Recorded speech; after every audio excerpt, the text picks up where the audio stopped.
വിഷൊക്കെ കഴിഞ്ഞില്ലേ പിന്നെ എന്താ വിഷുവിനുള്ള പടക്കം പൊട്ടുന്നതിനേക്കാളും ഡബിൾ എഫക്റ്റിലാണ് അച്ഛ ഈ പ്രാവശ്യം ഞാൻ സപ്ലൈ ചെയ്തപ്പോ പൊട്ടി. കണ്ണു കണ്ട പുസ്തകത്തിന്റെ ഇടയില് രണ്ടാമത്തെ പുസ്തകമൊക്കെ തിരികെ വായിക്കുമ്പോ ആലോചിക്കണ്ടേനി. ഞാൻ പണ്ടത്തെ പോലെ മുത്തച്ചിപ്പി ഒന്നും ഇപ്പൊ നോക്കി വായിക്കാറില്ല.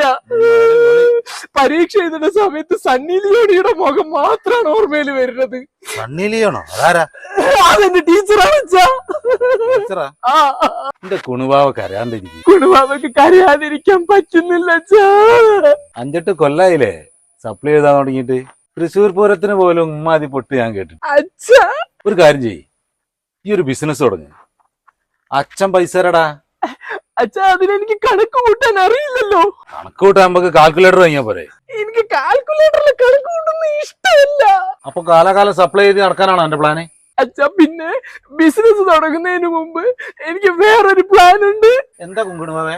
അച്ഛാ എന്റെ കൂടെ പഠിക്കുന്ന സുമേഷിന് 2ാമത്തെ കുട്ടി പ്രസവിച്ചു. സുമേഷ് പ്രസവിക്കേ?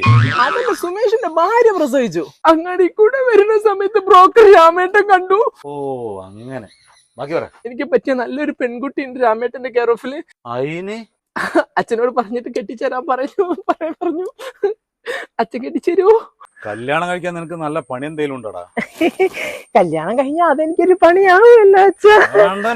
കല്യാണം എന്ന് പറഞ്ഞാണ്ട് കണ്ടു വന്നതില്ലേ മോനെ കൊന്നുള്ള പേരോ?